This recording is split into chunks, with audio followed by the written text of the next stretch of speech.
ओम शांति। आज 14 मई 2021 के मधुर महावाक्य है और आज की मुरली बाबा की है एक गुह्य गुप्त राज जो ब्राह्मण बच्चों के सामने बाबा ने स्पष्ट किया है। तो बाबा कहे, तुम भक्ति मार्ग में ये गाते आए हो, त्वमेव माताश्च पिता त्वमेव त्वमेव बंधुश्च सखा त्वमेव। लेकिन वास्तव में इसका अर्थ यथार्थ रूप में कोई नहीं जानते। गाते हैं लेकिन उस समय न ब्रह्मा का चित्र बुद्धि में आता, न विष्णु का आता, न शंकर का आता, न कृष्ण के सामने ये बात कह सकेंगे कि त्वमेव माताश्च पिता। तो जो माता है, पिता है, वही बंधु है, सखा है, वही पढ़ाने वाला सुप्रीम टीचर भी है, गुरु भी है। तो ये सारे संबंध एक के साथ कैसे हैं, ये गुह्य गुप्त राज बाबा ने हम बच्चों को बताया है कि परमात्मा जब इस संसार में आते हैं तो आकर के ब्रह्मा को एडॉप्ट करते हैं। तो शिव बाबा माता पिता भी है, परंतु जब शरीर में आते हैं तो शिव बाबा पिता है और ब्रह्मा बाबा मां भी हो गई। साथ ही साथ बाप अगर शिव बाबा है तो दादा ग्रेट ग्रैंडफादर ब्रह्मा बाबा है, तो बाप दादा भी हो गए। वही बाबा के साथ हम बच्चों का सर्व संबंध हम जोड़ते हैं। तो बाबा कहे, इसी समय संगम पर ही वह बाप तुम्हारा बंधु, शिक्षक, सखा, सतगुरु सब कुछ बनता है, दोस्त सब कुछ बन जाता है। तो ये गुह्य गुप्त राज हम बच्चों के सिवाय दुनिया में मनुष्य भले गाते हैं लेकिन जानते नहीं। तो सुनते हैं बाबा के मधुर महावाक्य। ओम शांति। मीठे बच्चे, अभी तुम शूद्र घराने से निकल ब्राह्मण घराने में आए। बाप ने ब्रह्मा मुख से तुम्हें एडॉप्ट किया है, तो इसी खुशी में रहो। प्रश्न है, कौन सा गुह्य राज ब्राह्मण कुल वाले बच्चे ही समझ सकते हैं? उत्तर है, निराकार शिव बाबा हमारा पिता है और ये ब्रह्मा हमारी माता है। निराकार भगवान कैसे माता पिता बंधु सखा बनते हैं, ये गुह्य गुप्त राज ब्राह्मण कुल के बच्चे ही समझ सकते हैं। इसमें भी जो दैवी कुल में उच्च पद पाने वाले हैं वही ये राज यथार्थ रीति समझेंगे। ओम शांति। बच्चे बैठे हैं, समझ रहे हैं कि हमारा बाप दादा आया हुआ है। बाप तो इकट्ठा हो जाता है दादा के साथ। शिव बाबा आते हैं तो बाप तो इकट्ठा हो जाता है दादा के साथ। तो कहेंगे बाप दादा आए हैं। वह टीचर भी है। बाप दादा के बिगड़ तो कुछ बता ना सके। निराकार है तो शरीर का आधार चाहिए, तो बाप दादा के बिगड़ तो कुछ बता न सके। बुद्धि चलनी चाहिए क्योंकि ये नई बात है ना। अज्ञान काल में याद करते हैं सिंगल को, लौकिक में कहेंगे हमारा गुरु फलानी जगह है, उनके शरीर का नाम जानते हैं। हमारा बाबा, हमारी माँ फलानी जगह है, उनका नाम रूप सब कुछ है। अलग अलग होते हैं ये सारे संबंध।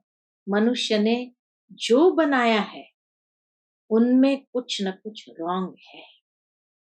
बल गायन है, त्वमेव माताश्च पिता त्वमेव त्वमेव बंधुश्च सखा त्वमेव त्वमेव विद्या द्रविणम त्वमेव। त्वमेव सर्वम मम देव देव। सभी देवों का भी देव आप ही हो हमारे लिए। तो भल गायन है त्वमेव माताश्च पिता, ये एक के लिए ही गाया जाता है, ब्रह्मा के लिए भी नहीं गाया जाता। उनका नाम रूप बुद्धि में नहीं आता है। ये जब कहते हैं तो ब्रह्मा का नाम रूप बुद्धि में नहीं आता है, न विष्णु का न शंकर का। गाते तो है तुम मात पिता, हम बालक तेरे, तो भी बुद्धि ऊपर में जाएगी। कृष्ण को याद कोई कर न सके, क्योंकि वो तो बच्चा है, तो उसको मात पिता के रूप में कोई याद कर न सके। याद फिर भी निराकार को ही करेंगे, उनकी महिमा है। तो बाप समझाते हैं, यहां जब बैठते हो तो लौकिक संबंध से बुद्धि योग निकाल पारलौकिक बाप को याद करो। सर्व संबंधों के आधार पर उसको याद करना है। इस समय यह सन्मुख है। भक्ति मार्ग में जो गाते हैं वो आंखें ऊपर करके कहते हैं, तुम मात पिता हे भगवान कह याद करते हैं। भगवान जब कहते हैं तो शिवलिंग को भी याद नहीं करते। शिवलिंग भी बुद्धि में नहीं आता है। तोते मिसल ऐसे ही गाते हैं। लक्ष्मी नारायण के लिए भी ऐसे नहीं कह सकते, यह तो महाराजा महारानी है, तो लक्ष्मी नारायण को मात पिता कैसे कहेंगे? उनका बच्चा ही मात पिता कहेंगे। वो मात पिता जरूर कहेंगे लेकिन बंधु नहीं कहेंगे। भक्त लोग गाते हैं पतित पावन, परंतु ये बुद्धि में नहीं आता कि शिवलिंग होगा। ऐसे ही सिर्फ कह देते हैं हे भगवान। हे भगवान किसने किसको कहा, कुछ भी पता नहीं। अगर ये ज्ञान होता मैं आत्मा हूं, उनको बुलाता हूं, तो ये समझे कि ये निराकार परमात्मा है, उनका रूप ही लिंग है। यथार्थ रीति कोई बाप को याद नहीं करते। भक्ति मार्ग में कभी भी कोई यथार्थ रीति बाप को याद नहीं करते। उनसे प्राप्ति क्या होगी, कब होगी, ये कुछ भी नहीं जानते। तुम भी नहीं जानते थे, अभी तो बाप के बने हो। तुम जानते हो हमको शिव बाबा ने ब्रह्मा द्वारा अपना बच्चा बनाया है। यह ब्रह्मा माँ है। इस ब्रह्मा माता द्वारा शिव बाबा ने एडॉप्ट किया है। इस समय तुम अच्छी रीति जानते हो हम शिव बाबा के बच्चे हैं। साकार में फिर प्रजापिता ब्रह्मा के बच्चे हैं। प्रजापिता ब्रह्मा द्वारा मनुष्य सृष्टि रचते हैं। कौन? शिव बाबा। ऐसे नहीं कि कोई नई सृष्टि रचते हैं, नहीं, इस समय आकर गोद में लेते हैं, अर्थात एडॉप्ट करते हैं। अब माता पिता कहते हैं तो शिव पिता ठहरा और माता ब्रह्मा ठहरी। उनको कहा जाता है माता पिता। बाप ब्रह्मा द्वारा कहते हैं तुम आत्माएं मेरे बच्चे हो। फिर आत्मा को बैठ पहचान देते हैं कि आत्मा क्या है। कहते भी है ब्रकुटी के बीच में रहती है, स्टार मिसल है, और कुछ भी नहीं जानते, और कुछ भी नहीं जानते। यह कह न सके कि आत्मा 84 जन्म भोगती है। आत्मा शरीर द्वारा पाठ बजाती है। भिन्न भिन्न नाम रूप देश काल से आत्मा एक शरीर छोड़ती है तो सारा परिवार ही बदल जाता है। जहां जाकर के दूसरा जन्म लेते वो परिवार हो गया। कोई अडॉप्ट करते हैं तो परिवार ही बदल जाता है। मात पिता जिससे जन्म लिया उनको भी जानते हैं, फिर जो अडॉप्ट करते हैं उनके घर का बन जाते हैं। यहाँ तुम शूद्र घराने से निकल अब ब्राह्मण घराने में आए। बाबा ने भी अडॉप्ट किया तो शूद्र घराने से निकल ब्राह्मण घराने में आए हो, ब्रह्मा तन से तुमको अडॉप्ट किया, तुम तो ब्राह्मण कुल में आ गए। ये बातें शास्त्र में नहीं लिखी जा सकती, ये समझाया जाता है, लिखने से कोई समझते नहीं। अभी तुम बच्चे ही जानते हो, हम परमपिता परमात्मा की संतान बने हैं। यह हो गई माँ, ब्रह्मा हो गई माँ। ब्रह्मा को प्रजापिता ही कहते हैं। इस द्वारा तुम बच्चों को अडॉप्ट करता। ये कितनी गुप्त बात है कि एक तरफ ब्रह्मा प्रजापिता भी है और एक तरफ उनके द्वारा अडॉप्ट करते तो माता भी है।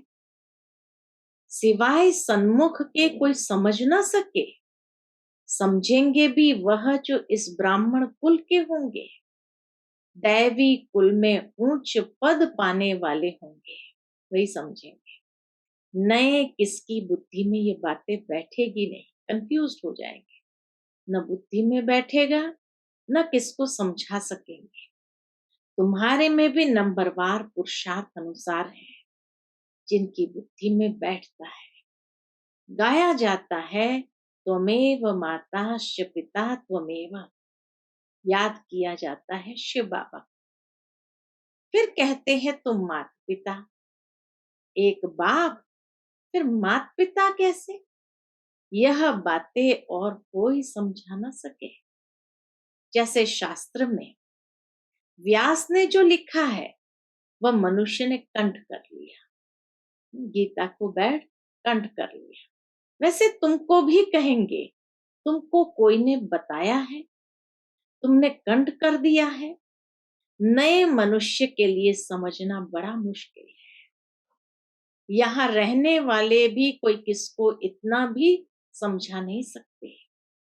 तुम आत्मा हो, तुम्हारा बाप परमपिता परमात्मा है। वह बेहद का बाप ही बेहद का वर्षा देते हैं। वर्षा दिया था, फिर पुनर्जन्म लेते लेते 84 जन्म पूरे हुए, अब बाप फिर वर्षा देने आए हैं। यह किसको समझाना कितना सहज है। तो माता पिता किसको कहा जाता है? विचार की बात है ना। बाबा कहे विचार करने की बात है, लेकिन मनुष्य को ये विचार भी नहीं आता है। ब्रह्मा द्वारा अडॉप्ट करते हैं, फिर माँ भी जरूर चाहिए। तो जो अनन्य बच्ची होती है, ड्रामा प्लान अनुसार उनको जगत अम्बा का टाइटल दिया जाता है। अनन्य बच्ची को जगत अम्बा का टाइटल दिया जाता है। मेल को जगत अम्बा नहीं कह सकते, इनको जगत पिता कहेंगे। इनका प्रजापिता नाम मशहूर है।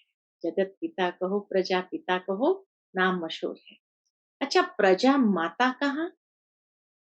तो एडॉप्ट किया जाता है माता।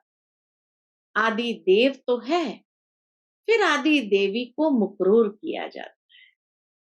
तो इसीलिए नए को ये बातें सारी जम्बलिंग लगेगी कि एक तरफ जगत अम्बा मम्मा है जिसको एडॉप्ट किया है, एक तरफ जगत पिता या प्रजा पिता ये ब्रह्मा माँ भी है जिसके द्वारा शिव बाबा एडॉप्ट करते हैं। तो उनके लिए बहुत कंफ्यूजन, लेकिन हम बच्चों की बुद्धि में एकदम क्लियर है कि शिव बाबा के साथ सर्व संबंध है।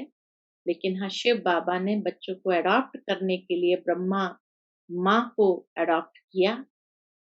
बड़ी माँ है, लेकिन फिर उसी को प्रजा पिता भी कहा जाता है। तो साकार में क्योंकि उसको माँ नहीं कह सकते, इसलिए जगत अम्बा को मुकरूर किया है। तो ये बातें बाबा ने एकदम स्पष्ट कर दी। तो जगत अम्बा तो एक ही है, उनकी ही महिमा है। जगत अम्बा पर फिर कितना मेला लगता है, परंतु उनके ऑक्यूपेशन को कोई नहीं जानते। कलकत्ते में काली का मंदिर है, बॉम्बे में भी जगत अम्बा का मंदिर है, शक्ल अलग अलग है। जगत अम्बा है कौन, ये कोई नहीं जानते। उनको भी भगवती कहते हैं। अब जगत अम्बा को भगवती नहीं कह सकते, वह तो ब्राह्मणी है। ब्रह्मा मुख से वो भी एडॉप्टेड ब्राह्मण कुल की है, तो ब्राह्मणी है, ज्ञान ज्ञानेश्वरी है, उनको बाप से ज्ञान मिला है। तुम सब जगत अम्बा के बच्चे हो, ज्ञान सुनकर फिर सुनाते हो, तुम्हारा धंधा ही यह हुआ। तुमको ईश्वर पढ़ाते हैं, कोई मनुष्य नहीं पढ़ाते हैं। यह ब्रह्मा भी तो मनुष्य है, मनुष्य कोई को भी पावन बना नहीं सकते। मनुष्य की बुद्धि इतनी डल हो गई है जो कुछ भी समझते नहीं है। पतित पावन तो एक ही बाप है, वह आते ही है पतितों को पावन बनाने। ये सारी दुनिया तमो प्रधान है, सब पतित है। नई दुनिया पावन, पुरानी दुनिया पतित। पुरानी दुनिया में है नरकवासी, नई दुनिया में है स्वर्गवासी। बुद्धि भी कहती है सतयुग में सिर्फ भारतवासी देवी देवताएं होंगे, और कहीं नहीं थे। बाबा कहे और कोई नहीं थे। अभी तुम बच्चों को ये ज्ञान मिला है। नई दुनिया में पहले सूर्यवंशी देवता थे, फिर चंद्रवंशी हुए, तो सूर्यवंशी पास्ट हो गए। चंद्रवंशी के बाद फिर वैश्यवंशी आते हैं। बरोबर लक्ष्मी नारायण का राज्य था। अच्छा, उनके आगे क्या था ये कोई समझ न सके। तुम बच्चों को बाप ने चक्र का राज समझाया है। द्वापर में है वैश्यवंशी, कलयुग में होते हैं शूद्रवंशी। अभी तुम जानते हो हम ब्राह्मण बने हैं, तुमको बाप ने अपना बनाया है, अर्थात शूद्र धर्म से देवता धर्म में ट्रांसफर किया है। अब सूर्यवंशी चंद्रवंशी तो है नहीं, न लक्ष्मी नारायण का राज्य है, न राम राज्य है। अब है कलयुग का अंत। कलयुग के बाद जरूर सतयुग आएगा। कलयुग में यह पुरानी पतित दुनिया है, महान दुखी है, इसलिए देवताओं की जाकर महिमा गाते हैं, माथा टेकते हैं। अच्छा, लक्ष्मी नारायण को ये राज्य किसने दिया? कोई है जो बता सके? कोई के भी ख्याल में यह नहीं होगा। बाबा कहे कोई के भी ख्याल में नहीं होगा, क्योंकि बुद्धि में है कलयुग अभी बच्चा है। इसलिए कोई के भी ख्याल में ये बातें नहीं आती लक्ष्मी नारायण को ये राज्य किसने दिया, कोई भी बता ना सके, क्योंकि उनकी बुद्धि में है कलयुग अभी बच्चा है। 40,000 वर्ष पड़े हैं, इसलिए ये ख्याल आते ही नहीं। अभी तुमको ये ख्याल आता है। कई बच्चे कहते हैं हमें याद नहीं रहती, बाबा हमें याद नहीं रहती। क्यों नहीं रहती? क्योंकि सवेरे सवेरे उठकर याद में बैठकर धारणा नहीं करते। समझते भी है, फिर किसको समझा नहीं सकते। यह तो जरूर होगा, सब एक रस तो समझदार बन न सके। समझदार भी चाहिए, बेसमझ भी चाहिए। बहुत समझदार तो जाकर राजा रानी बनेंगे। जितना जितना जो जास्ती समझते और समझाते हैं उनका नाम बाला होता है। प्रदर्शनियां होती है तो लिखते हैं बाबा फलानी को भेज दो, तो क्या तुम नहीं समझा सकते हो? बाबा उनकी प्रैक्टिस जास्ती है, हम थोड़े कच्चे हैं। बाबा खुद भी कहते हैं कहाँ से भी निमंत्रण मिलता है तो लिख कर भेजो कौन कौन है, तो हम देखेंगे किस किस को भेजना चाहिए। सन्यासी भी उस निमंत्रण पर है क्या? फिर बहुत अच्छी ब्रह्मा कुमारी को भेजना होगा। अगर कोई सन्यासी भी है, माना स्टेज पर कौन कौन और है, बाबा कहे ये सारा लिख करके भेजो, फिर उस अनुसार हम भेजेंगे। फिर बहुत अच्छी ब्रह्मा कुमारी को भेजना होगा। कौन कौन थी उस समय अच्छी ब्रह्मा कुमारियों में? अच्छा कुमार का है, प्रकाशमणि दादी के लिए बाबा प्यार से उनको कुमार का कहते थे, तो बाबा कहे अच्छा कुमार का है, मनोहर है, गंगे हैं, इसमें से किसको भेज दो? गंगे दादी कानपुर में रहते थे, मनोहर दादी यहाँ मधुबन में रहते थे। लेकिन शुरू शुरू में जब सेवा पर निकले तो मनोहर दादी और गंगे दादी को बाबा ने यूपी में भेजा था। तो जब वहां गए तो फिर उनकी ये जोड़ी बन गई, मनोहर दादी और गंगे दादी की। तो मनोहर का हर हर और गंगे, तो गंगा के किनारे पर बैठते थे, तो बाबा फिर उनको कहते थे, साकार बाबा ने उनको कह दिया हर हर गंगे आई है। मनोहर का हर, तो हर हर गंगे दोनों पधारी है। तो इसमें से किसको भेज दो? बच्चे तो ढेर है, जगदीश को भेज दो, रमेश को भेज दो। तुम भी समझते हो एक दो से होशियार है। जैसे जज मैजिस्ट्रेट होते हैं, एक दो से होशियार होते हैं। गवर्नमेंट जानती है एक दो से होशियार है, तब तो केस एक दो से ऊपर जाते हैं। फिर हाई कोर्ट में जाओ, फिर उनसे ऊपर, उसने भी जजमेंट ठीक न दी तो फिर उससे ऊपर जाएंगे सुप्रीम कोर्ट में। इनके ऊपर तुम रहम करो। अब यह सब बातें यहाँ होती है, सतयुग त्रेता में होती नहीं। फिर द्वापर में राजा रानी का राज्य होता है, वहां तो महाराजा महारानी ही केस संभालते हैं। केस होंगे भी थोड़े, अभी तो तमो प्रधान पतित है ना। सतयुग आदि में तो केस होते ही नहीं, तो बादशाह के पास केस जाएगा। छोटी छोटी बातों के लिए अगर हुआ भी कुछ तो बादशाह के पास केस जाएगा, तो थोड़ा सजा दे देते हैं। कड़ी भूल होंगी तो कड़ी सजा देंगे। यहाँ तो कितने जज वकील ढेर है, इतना कारोबार में फर्क है। सतयुग में क्या होता है ये किसको पता नहीं। अब बाप ने समझाया है, कोई से भी पूछो, इन लक्ष्मी नारायण को जानते हो? जैसे बिरला है, बहुत मंदिर बनाते रहते हैं, तो कोई अच्छा बच्चा हो उनको चिट्ठी लिखे, तुम लक्ष्मी नारायण के मंदिर तो बहुत बनवाते, इन्हों को ये राजधानी कैसे मिली?